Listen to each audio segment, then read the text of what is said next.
Shalom. Kesempatan kali ini kita akan membahas bagaimana hidup sebagai insan Pentakosta. Siapakah yang dimaksud dengan insan Pentakosta? Tentunya bukan hanya mereka yang merupakan anggota jemaat gereja Pentakosta, tetapi anak-anak Tuhan yang percaya bahwa pekerjaan Roh Kudus dalam Kisah Para Rasul belum berakhir. Insan Pentakosta adalah orang yang percaya yang mengalami baptisan Roh Kudus dan bergantung pada peranan Roh Kudus di akhir zaman ini. Ada 3 hal yang harus dilakukan insan Pentakosta dalam menanggapi peranan Roh Kudus atas gerejanya.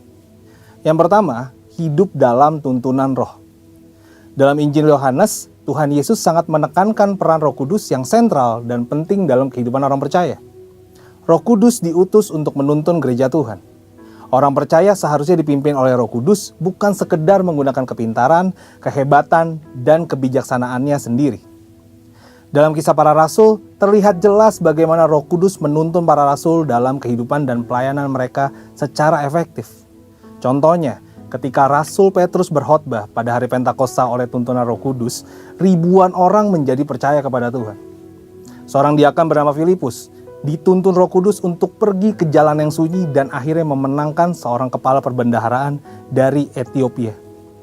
Roh Kudus juga menuntun para rasul dalam mengambil keputusan, menuntun, mengarahkan, dan memimpin para pemimpin jemaat dalam pelayanan dan penuntasan amanat agung. Untuk dapat hidup dalam tuntunan Tuhan, sebagai insan Pentakosta kita harus memiliki kemampuan untuk mendengar suara Tuhan. Mendengar suara Tuhan bukanlah tentang kemampuan manusia, tetapi tentang kehendak Tuhan yang ingin memperdengarkan suaranya kepada orang-orang percaya sekalipun kita sedang dalam keadaan berdosa. Namun demikian adalah tanggung jawab kita untuk melatih kepekaan dalam mendengar suaranya. Roh Kudus juga menuntun insan Pentakosta untuk memperkatakan firman Tuhan dalam hidup sehari-hari. Misalnya, dalam keadaan sakit, mereka memperkatakan dengan penuh iman 1 Petrus 2 ayat ke-24 yang berkata, oleh bilur-bilurnya kamu telah sembuh. Ketika banyak kebutuhan hidup yang harus dipenuhi, mereka memperkatakan Filipi 4 ayat 13, segala perkara dapat kutanggung di dalam Dia yang memberi kekuatan kepadaku.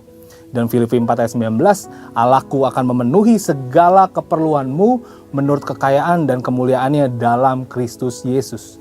Serta memperkatakan Mazmur 91, janji perlindungan Tuhan.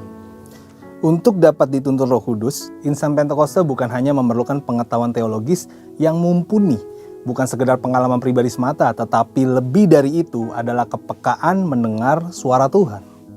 Yang kedua adalah hidup dalam kekudusan.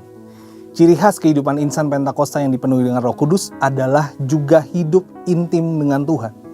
Ketika mengejar kehidupan yang intim dalam doa, pujian, dan penyembahan serta merenungkan firman, sebagai hasilnya insan Pentakosta hidup dalam kekudusan. Roh Kuduslah yang memampukan orang percaya hidup dalam kekudusan. Tanpa peranan Roh Kudus, kita tidak mampu hidup kudus, terlebih di era sekarang ini. Kehidupan yang intim dengan Roh Kudus adalah kehidupan yang seharusnya dialami dan dijalani oleh setiap orang percaya di masa kini. Tanggung jawab kita adalah mengejar keintiman tersebut dengan banyak memuji dan menyembah Tuhan.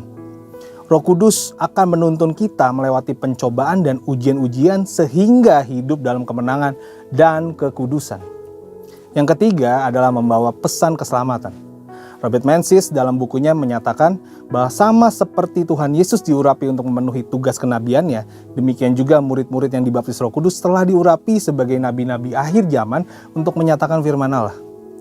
Gereja di zaman akhir telah dibaptis Roh Kudus adalah komunitas para nabi. Apakah seperti nabi perjanjian lama? Tentu tidak. Yang dimaksudkan adalah para nabi yang terpanggil untuk membawa pesan keselamatan sampai ke ujung bumi.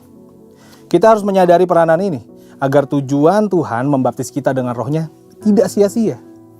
Kita diutus membawa pesan keselamatan dalam komunitas masing-masing sesuai dengan panggilan kita. Setelah dibaptis Roh Kudus, Petrus dan Paulus banyak mengulangi mujizat Yesus. Artinya dengan kuasa Roh Kudus, mereka melakukan apa yang Yesus pernah lakukan. Seperti yang dinyatakan oleh Craig Keener bahwa Petrus dan Paulus sedang melakukan pekerjaan Yesus dengan cara membuka jalan dan memberi contoh bagi gereja di masa yang akan datang. Dalam melakukan amanat agung, membawa pesan keselamatan, gereja menjalankan otoritas yang bersumber dari Roh Kudus. Dengan cara melakukan mujizat dalam pemberitaan Injil. Insan Pentakosta percaya bahwa baptisan Roh Kudus adalah berkat yang kedua atau second blessing yang diterima oleh orang percaya setelah kelahiran baru. Dari sinilah gaya hidup insan Pentakosta berawal. Jadi, Sebagai insan Pentakosta, kita harus memahami bahwa kebergantungan kita pada Roh Kudus adalah sesuatu yang tidak bisa dipisahkan. Untuk penjelasan lebih lengkap dari tim teologi kami, silakan klik link yang ada di atas atau scan QR Code yang tersedia. Tuhan Yesus memberkati.